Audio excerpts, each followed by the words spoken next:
you've talked about what makes your publication source different, right? And stand out from others.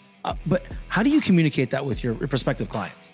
We really don't have to pitch it much. I've got because of the established domain, like I said, launching in 1997, we've got thousands and thousands of articles published, press releases and stuff on the Newswire site.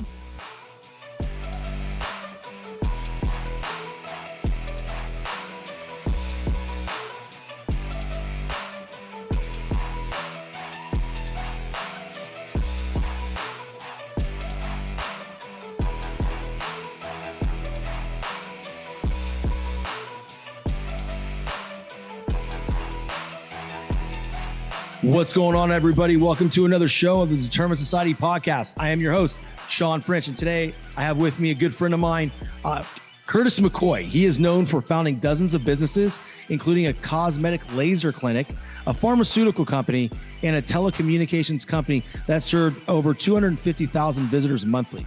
Many don't know about the struggles that he faced in his life, including abuse as a child, type 1 diabetes, and even overcoming a terminal brain cancer diagnosis before buying Newswire a few years ago and recently launching Newswire magazine.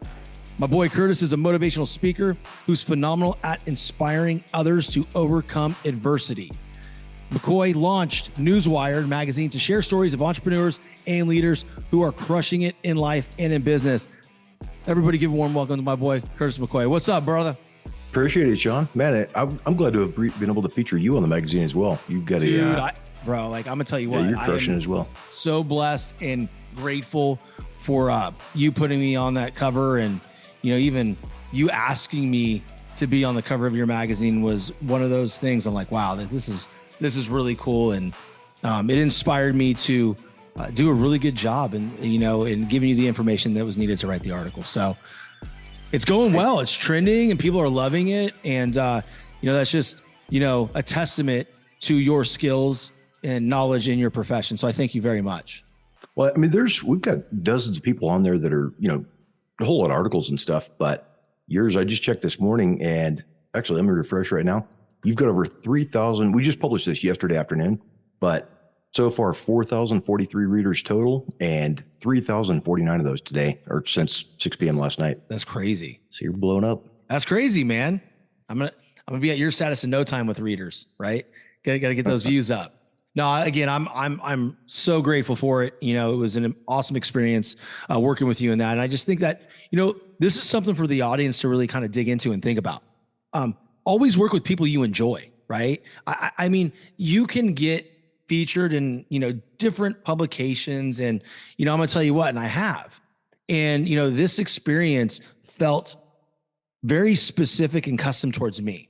It wasn't a cookie cutter, and you gave me a lot of autonomy to really kind of just go and, kind of, hey, here's your rope, cowboy. You go figure out what you want to get out there. So it really stretched me, man. And, I believe I became better because of it.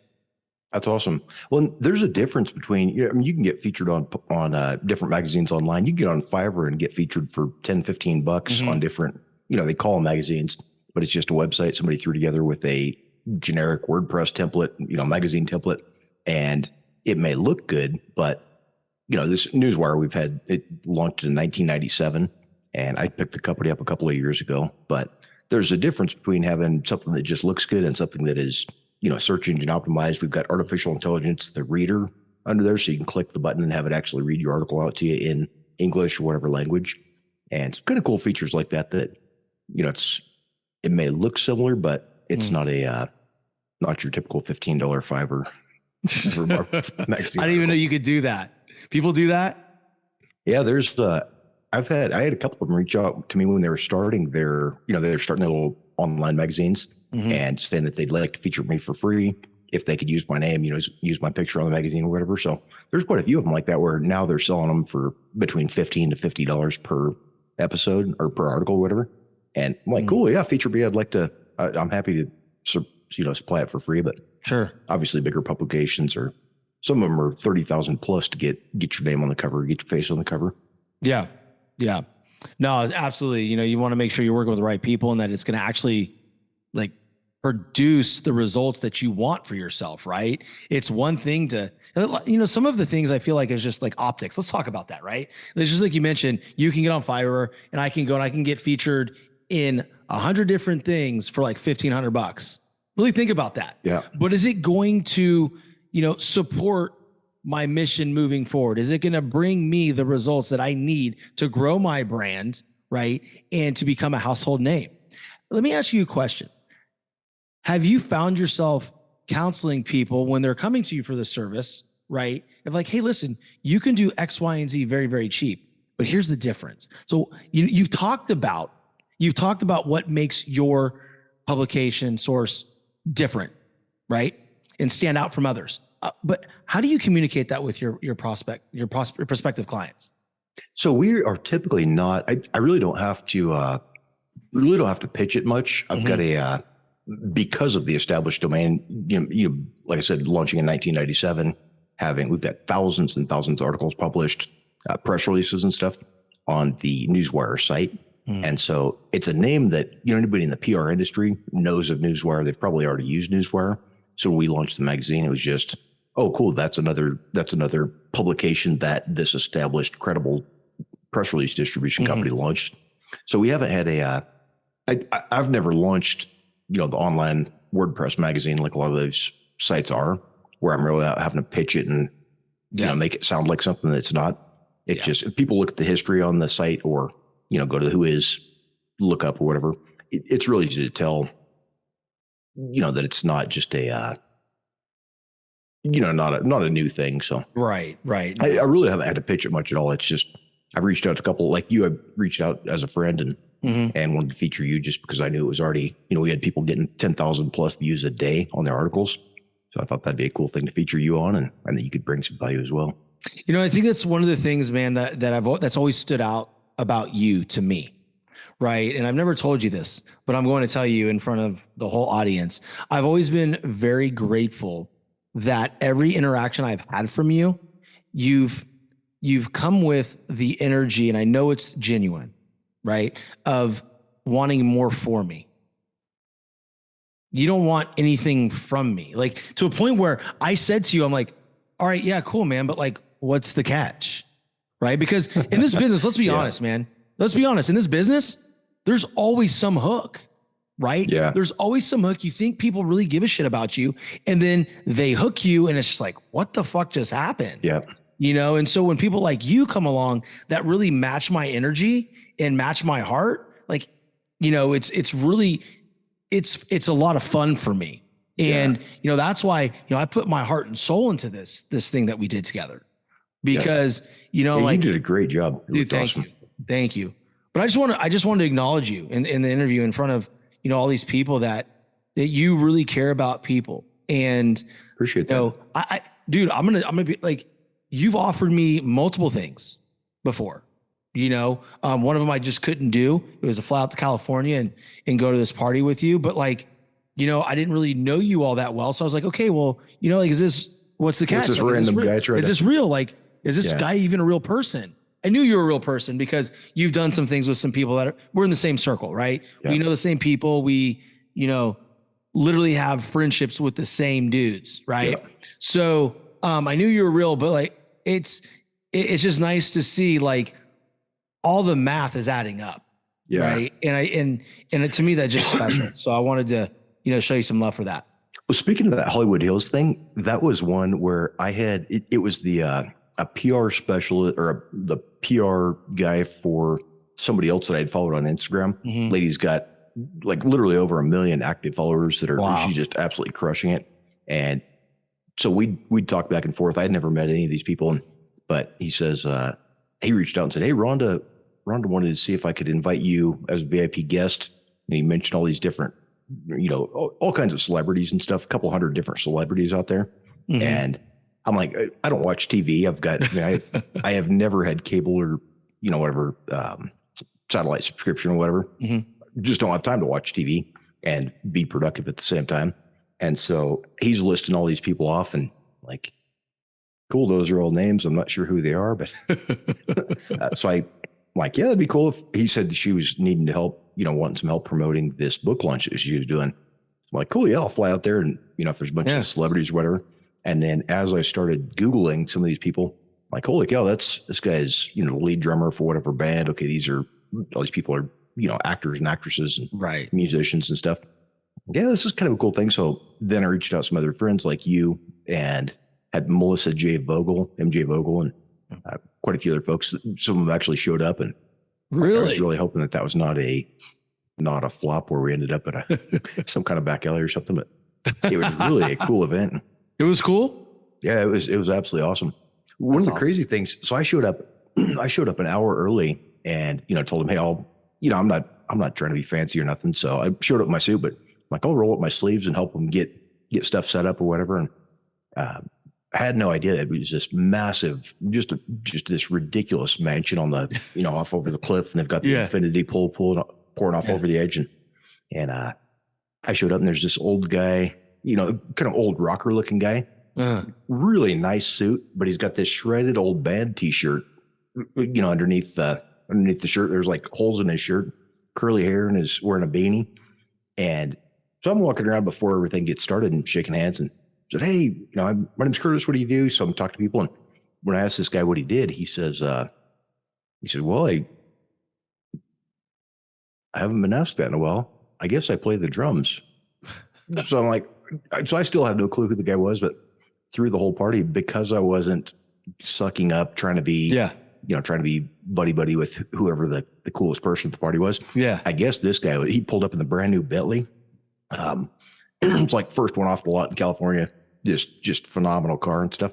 But I had no clue. I thought it was just, kind of this old guy in a shredded t-shirt. And so the whole night, because I was the one with these other celebrities that are there trying to get in this guy's good graces. And I didn't even have a clue who he was. So he'd be having a conversation. He's like, Curtis, hey, you got to meet Curtis. This is my boy. Curtis is my man, whatever. And so it was a pretty cool deal with meeting folks like that. Again, just because I was just trying to meet people, didn't want anything from them. I think it's really cool, man. But, and I think that, a lot of people, a lot of big celebrities, a lot of them, if they lead with ego, they can be really offended by that. Hey, what do you do? Like, what do you mean? You don't know who I am? I'm so-and-so. Yeah. But I think it's also really refreshing for a lot of celebrities because, through them being in the public eye so much, everybody feels like they are, way up here, and they're different, right? They're not just like us. And I feel like as though a lot of them want to be treated like just like a normal people. So when somebody out there truly is treating them like a normal person, they value that person. I don't know. I might have been offended if I was this big time rock star and the guy that was talking to me had no clue who I was. Stop icing me. Who the fuck was it? Who was it? I don't remember. You still don't know. I didn't know until later, until all these celebrities are showing up trying to get pictures with the guy and stuff. I didn't even know who he was, but that's real crazy. Nice guy, real friendly, but really neat. So, dude, I want to dig into something here. You have a pretty impressive background, right? So you've done a multitude of things: a laser company, pharmaceutical company, and most recently you bought Newswire when you were going through when you were diagnosed with terminal brain cancer. And I really want to touch on that if you're okay talking about it, because this show, my listeners really love, like when shit hits the fucking fan and then they see somebody persevere and, heal themselves or just come out of it on the other side, bigger, better, faster, stronger, and more successful. So talk to me about that day when you found out that you had terminal brain cancer and how you decided to, like, hey, this isn't going to be my reality. I'm going to be on this earth. I think you told me at one point they gave you 3 months to live or 6 months to live. Yeah. So this is back in 2010. I had been having seizures. I was running the Cosmetic Medical Laser Clinic. I was sponsoring events at the Denver Coliseum. Andy Hammond is an IFBB pro bodybuilder. He's the guy that they just did the original Incredibles movie after. Oh, nice. That Disney movie. Mm-hmm. So just an absolute swole up, really cool guy. He just passed away recently, but Andy was a good friend of mine. And we did he come down doing this event at the Denver Coliseum in the supplement company that I owned, ripped off the t-shirt, did the posing routine in front of this MMA fight set up there. Mm-hmm. And, just running all these businesses, everything was running amazing, but I kept passing out and having seizures. So I got to where I was having 7 to 10 seizures a week, grand mal seizures. And I'd been a diabetic since I was 27 months old. So my entire life, when I got too low, I'd have seizures from the time I was like 8 years old on. But it got to where it was 7 to 10 times a week. And pretty soon I was having seizures when I was not getting low. It was just a random time there. Yeah. And so this is a really embarrassing thing I'm going to share here that may not make me look so cool on your podcast, but I was sponsoring this event at the Denver Coliseum, the title sponsor. So I'd get up there. There's thousands of people. The place is absolutely packed. I was also sponsoring Dwayne Ludwig, who at the time had the fastest knockout in UFC history. Mm-hmm. So, I mean, all these studs there, and then they get up and they're saying, "We got M. Curtis McCoy here. He's the title sponsor. Thanks for putting this on. You know, you guys need to go out and meet Curtis when you get down here. Go visit his booth, whatever." And so everybody in the auditorium, I mean, every single person there had heard my name. They saw me up in the center of the ring and knew who I was.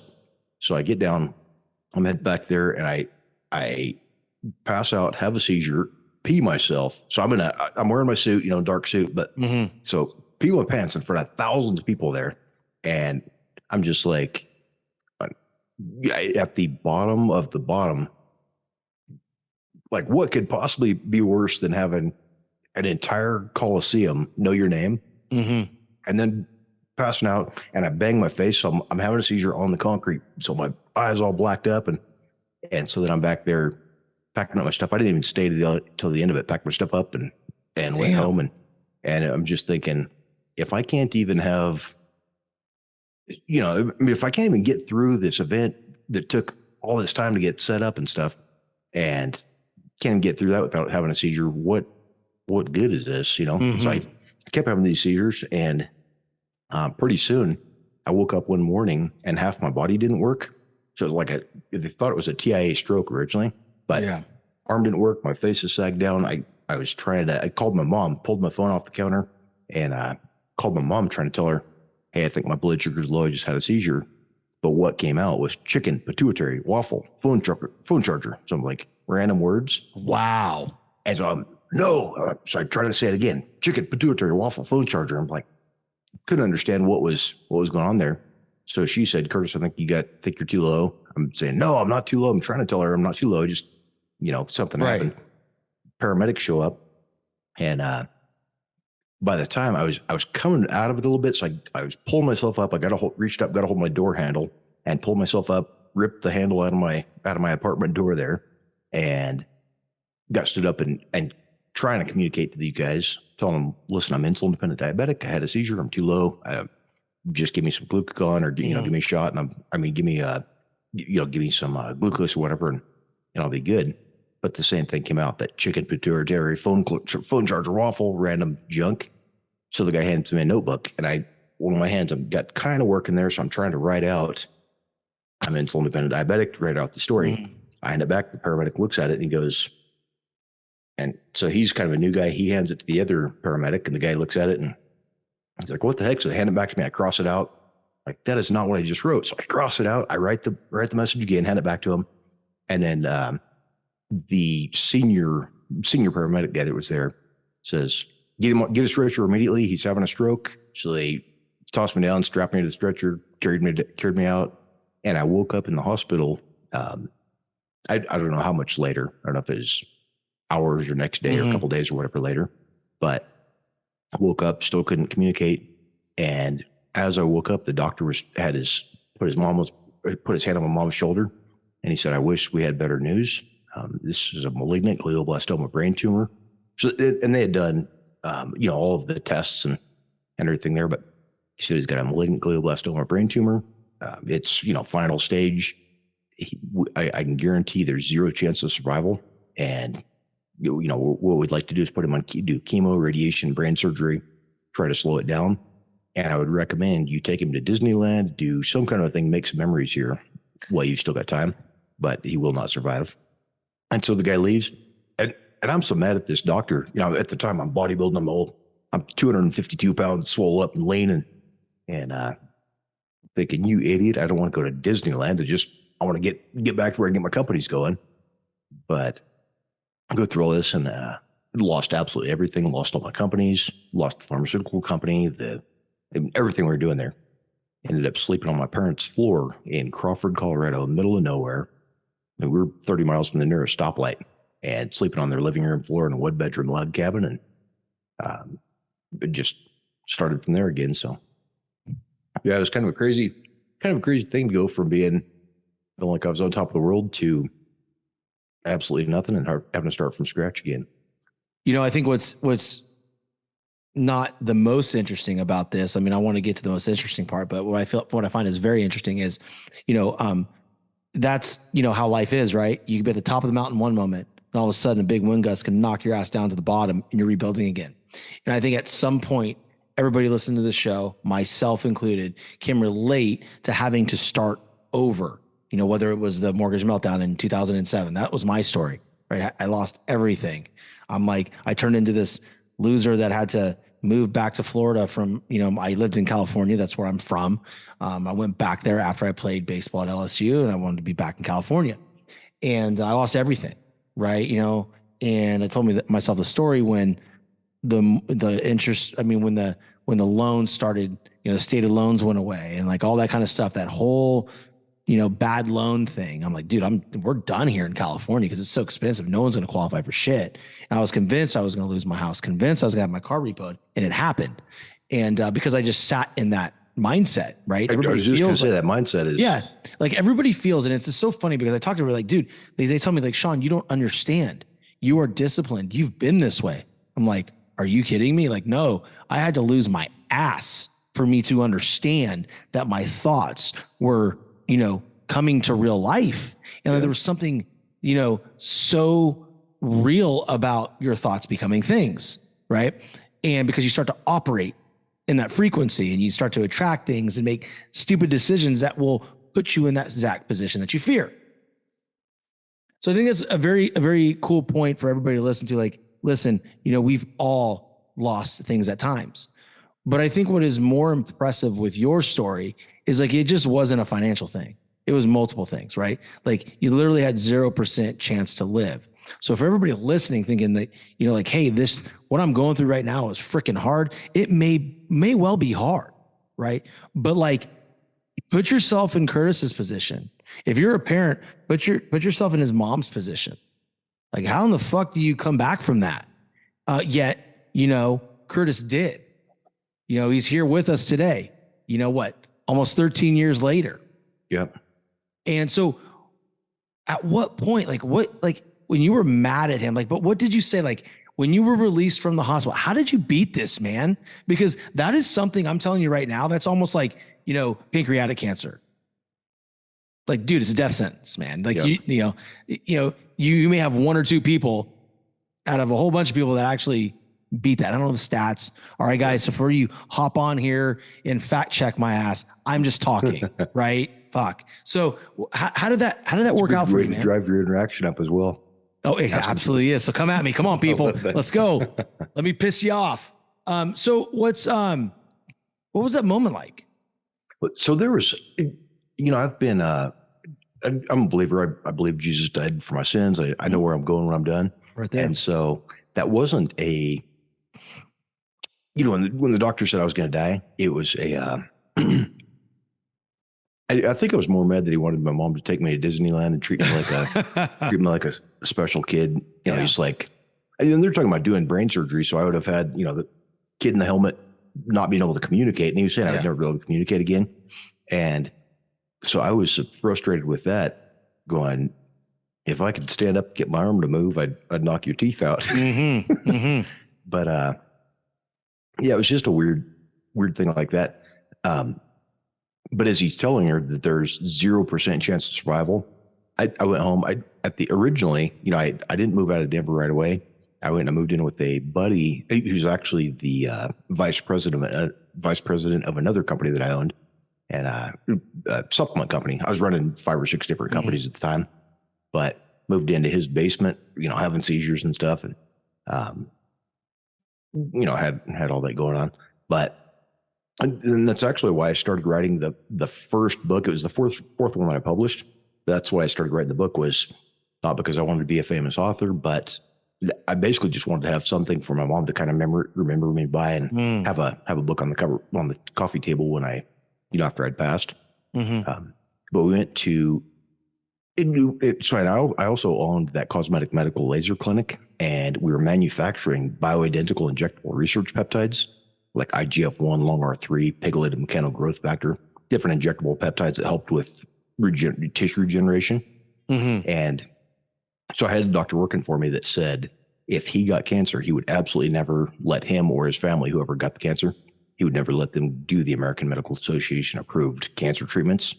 He said there's stuff in Germany, Mexico, there's different treatments in other countries, but he would absolutely never let them touch him with the medical, with the American Medical Association approved treatments.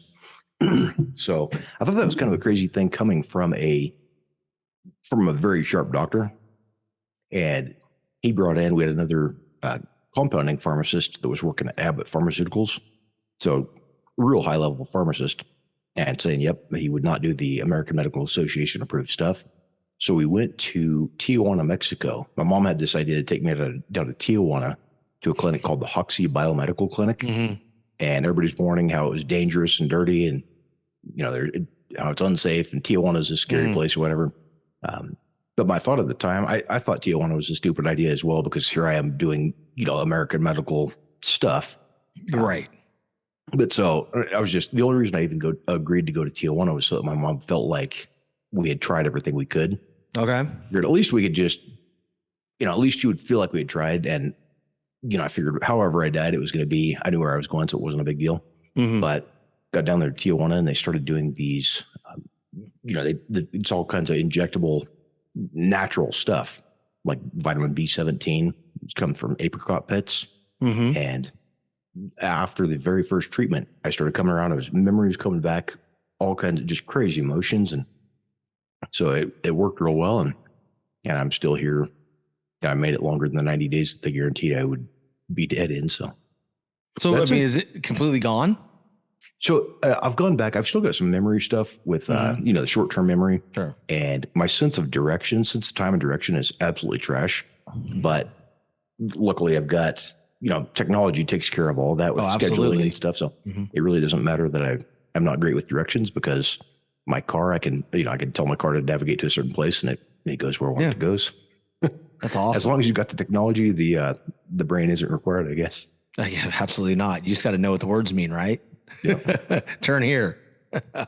That's impressive. I mean, like the fact that, we're sitting here, almost 13 years later having this conversation. And the thing that I really, respect about it is there was no fear.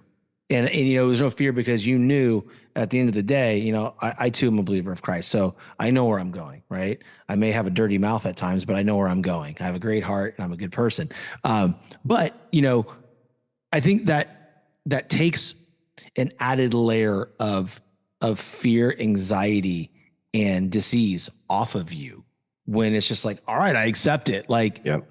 Screw it. All right, Mom, I'll go get my shot. We'll figure this thing out.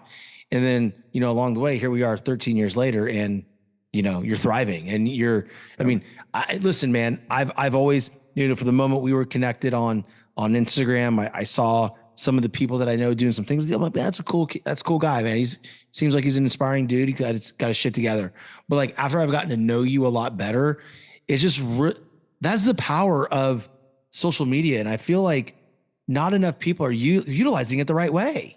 Yeah. It's like, the fact, I can honestly say without hesitation that the people I have met in the last 2 years that are in my circle that I talk to from social media, are closer to me than some of the, listen guys, some of the people that have been in my life forever.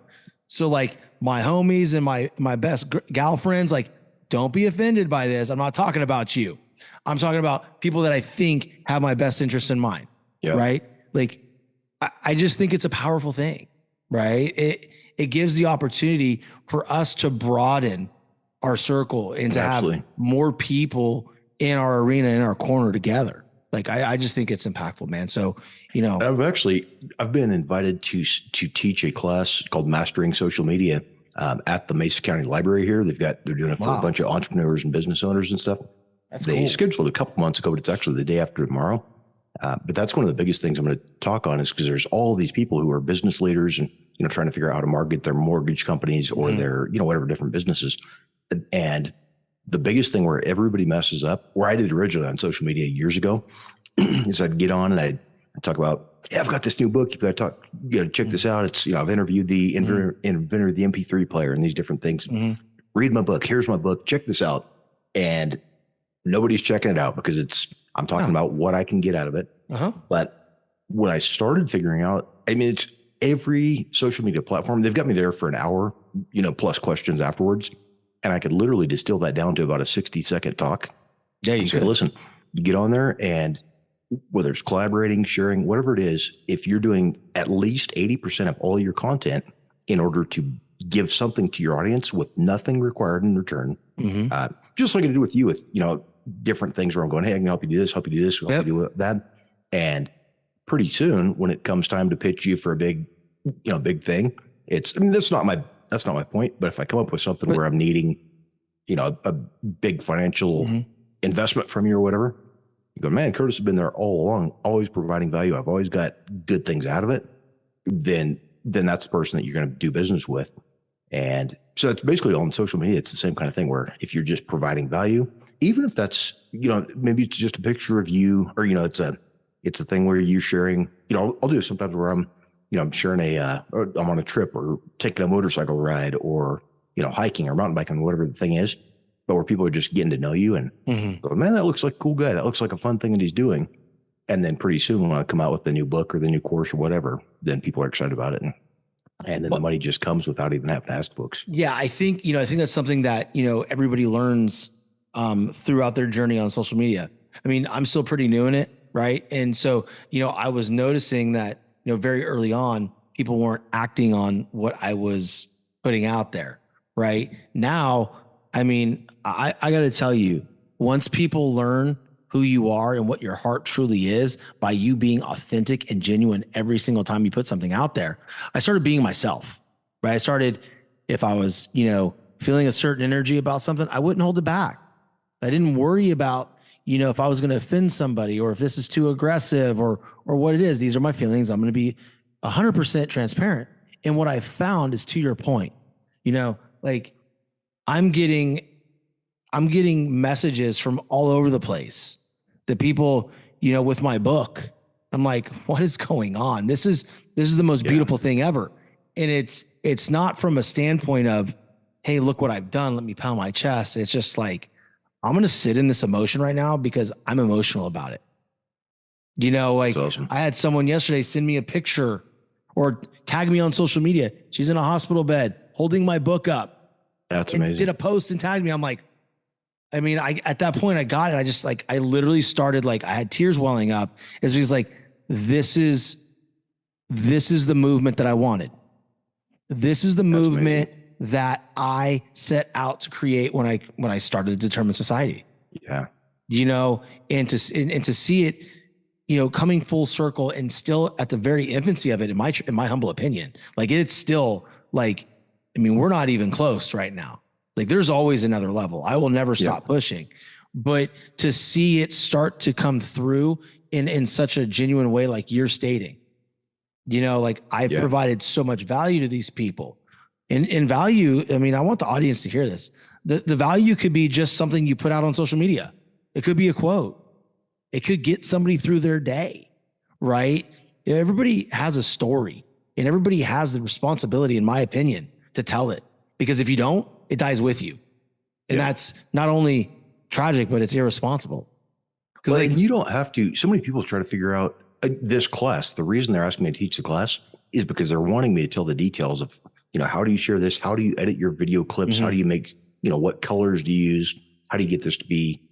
So everybody showing up is expecting to figure out how to show up and create the Instagram feed that I've got and do the same kind of videos and the same stuff. Yeah. And some of them, I know they're going to be disappointed on some of them where they're expecting to be able to show up and get this formula of how do I get my video background to look like that? Those kind of things. Yeah. But if if I tried to copy what you're doing with the Determined Society, I'm going to fail at it because I don't have the same type of, not only the same personality, but my audience is not the same as your audience. We've got a little bit different, a little bit different genre of people where some of them may absolutely love you. And I'm thinking, and I'm gonna copy exactly what Sheldon's doing. And when I post that, there you go. Like, what is he doing? This guy's a weirdo, even though I'm trying to do the same thing he is. Yeah. But talking about the books, that was another cool thing where I had a guy chase me down in the San Francisco airport. I carry a gun everywhere I go.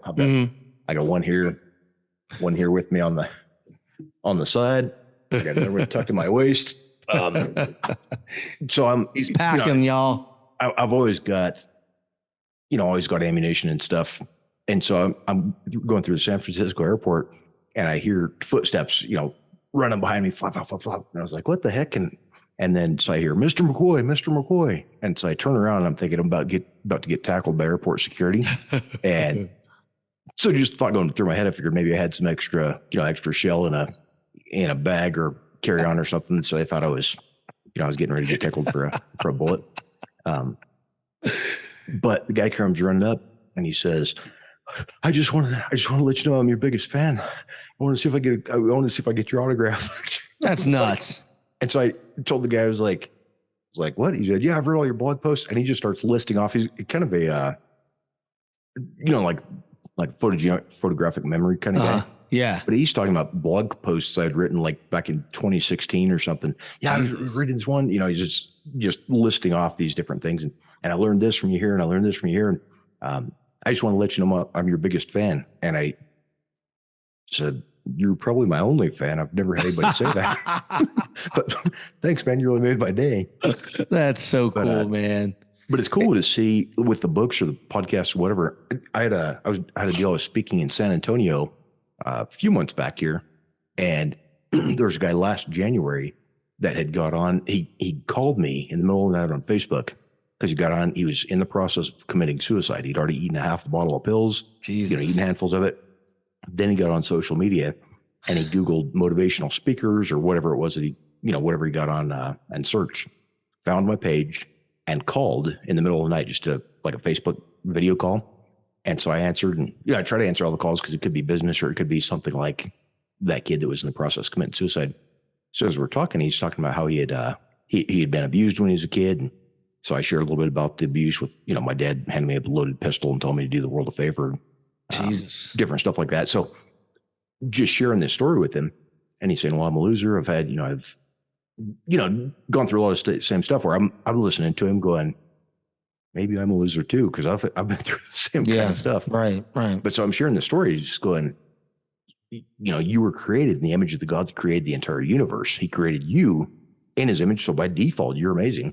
Maybe you're in a rough time right now, but that doesn't mean this is where you should give up.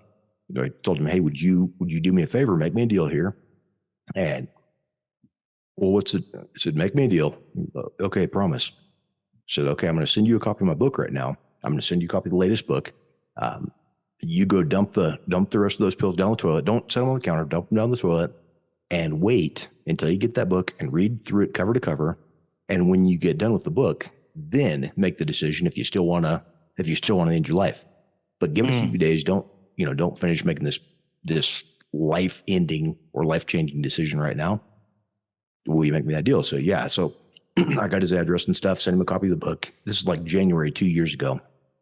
And I was in San Antonio. I'd had this speech that I'd been working on for weeks and weeks, making sure it was absolutely dialed in. And during the first day of the conference, I start getting texts from this guy and I didn't recognize who it was, but he just starts talking about how I changed his life and he's doing good. And he's just celebrating his 24th birthday. So we get done with the conference the first day and I'm reading through these. I'm like, holy cow, this is that guy that was in the process of killing himself. And so he had written out paragraphs of, he sent me his new personal identity saying, I'm a leader. I surround myself with good people. I make good choices. Good things come to me because I work hard, not because I deserve good things. So he wrote out this whole thing. And then he started sending pictures where he's standing out on his balcony where he's holding a book and he's saying, yesterday was my 24th birthday and I celebrated it not by being at the bar drinking with friends or doing drugs like I would have typically. He was talking about all the different drugs and stuff. So he said normally he would have got, done coke or heroin or whatever he was going to do and had a good time. But instead he sat home and read that book cover to cover again. Just changed his identity. But I'm going, that's not because of what I wrote. that's just because I had put myself out there on social media and had enough of an audience that when this kid searched for motivational speakers, he happened to find me because I had the most traffic or the most relevant posts. And so by finding that, I didn't have to be the best speaker. I didn't have to be the best author. I just had to be available where I was in front of him when he searched it, my name showed up, and then I could respond to that and get on the call with him and go, and listen, we went through some of the same stuff. Don't end your life here. Give it a little bit of a chance. So that wasn't about anything about who I was or any of that. Yeah. It was just by using social media to connect and get yourself in front of people, you end up in, that could have been a business deal, but it also ended up being where it's just changed kid's life. And he ended up, now he's doing good things instead of ending his life back last January. I think it's impressive. But what I mean by that is like, I think to respectfully to disagree with you, it was about who you were. There's a lot of people in this business and a lot of, people that are in positions of inspiring people or motivating people, or they wouldn't have picked up that call because they'd have been too good to pick up a call, right? Oh, I'm not picking up this call. My team handles these things. That had happened, that young man's not alive right now. So, ladies and gentlemen, that is like truly a testament of why this dude is my friend, because it's things like that. When you can truly give your heart in every situation and not want anything from people, but just want the best for them, like amazing things happen. And 2 years later, here you are delivering a keynote in San Antonio, and this boomerangs back around. And you get to see that although you may not have had communication with him after that book was sent out, and I'm sure you've been praying endlessly for this kid, you got to see that he is now okay. Well, and that to me is that to me right there, like, forget every single thing that you've accomplished professionally. That was your purpose. Well, and the other cool thing besides that, though, is it wasn't just, I'd been working on a speech almost like a sales, I had it ridiculously dialed in exactly what I wanted to say. And as this was going on, I started getting messages. And then the final messages that were coming in were late, like 2, 3 a.m. And the kid's still messaging where he's celebrating his birthday. And he's sending these pictures about his new identity.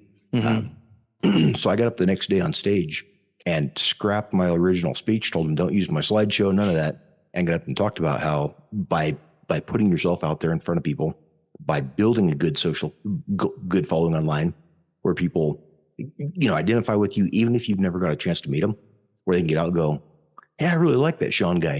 He seems to share some good stuff. He seems to have a good heart.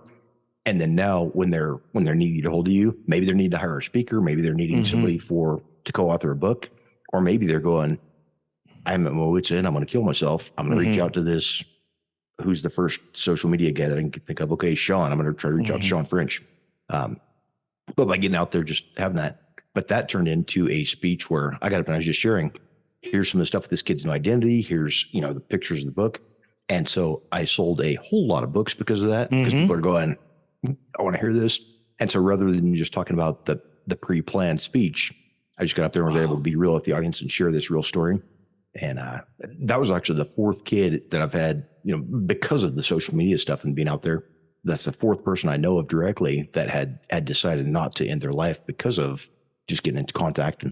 But that's all possible because of just by getting your name out there on social media. So if you're a jerk, if you're a dirtbag, maybe hold up and don't try to grow your following. But if you're a good person, I'd say try to blow it up, because it'll open up some opportunities for you. Yeah, absolutely. It's a great way to increase your reach and to do more for people, right?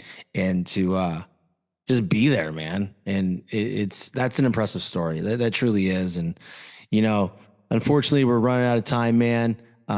We're both busy dudes and we got to roll. But I just want to thank you so much for being on the show and telling stories that may not be out there in circulation. Because like I told you before we started recording, I do my best to keep my show fresh every single week. It is not the same questions. Nothing is scripted. My intros aren't scripted. They're all real and raw. And, just a little bit of post editing from my boy, Anthony. And, so I take great pride in it. And, this conversation has been so enlightening because it was so dynamic. It was a deep conversation, and it was great to learn more about you. And guys, if you, are on, Instagram, you got to look up my boy, M. Curtis McCoy, follow him, see what he's got going on. And if he's ever doing a conversation or a keynote anywhere in your area, I don't care what the investment is, you need to go. You need to hear what this man has to say, because not only has he been very successful in the medical industry, the cosmetic industry, which is medical, and then now you're talking about the supplement industry, and now we're in, the PR and press release in the magazine industry, and he's also a professional in the people industry, and that is what matters the most. So, bro, with that being said, a couple more questions. One, what can my audience do to best support you? Man, that's a good question. So one of the things, if you've got, I'm trying to get more into, I've spoken at Caesar's Palace and all kinds of stuff, big events, but I'm really looking to get into speak with schools, high schools, middle schools, stuff like that. Even though they're lower paying than some of the large, technical events are. But definitely, if you're an administrator, school administrator, anybody that's got any pull with the school, I would love that contact to get featured, where I can get in and talk to students and help them improve their lives. And then also, if you know anybody that's looking to, they're trying to get verified on social media or whatever, I can get you featured in Newswire magazine. So feel free to send me a message. Let's get connected. And always happy to meet new people.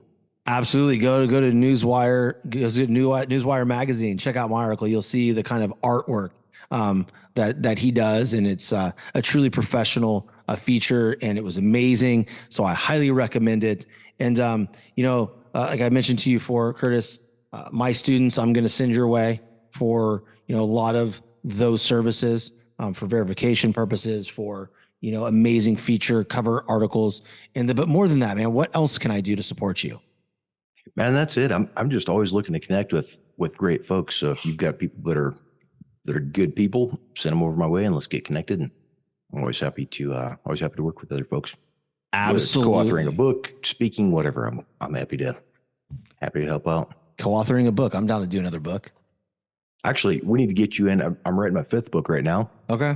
I've had well over 100 applicants already, but it's going to be on personal branding and personal identity. Ooh. I would absolutely love to feature you in that book.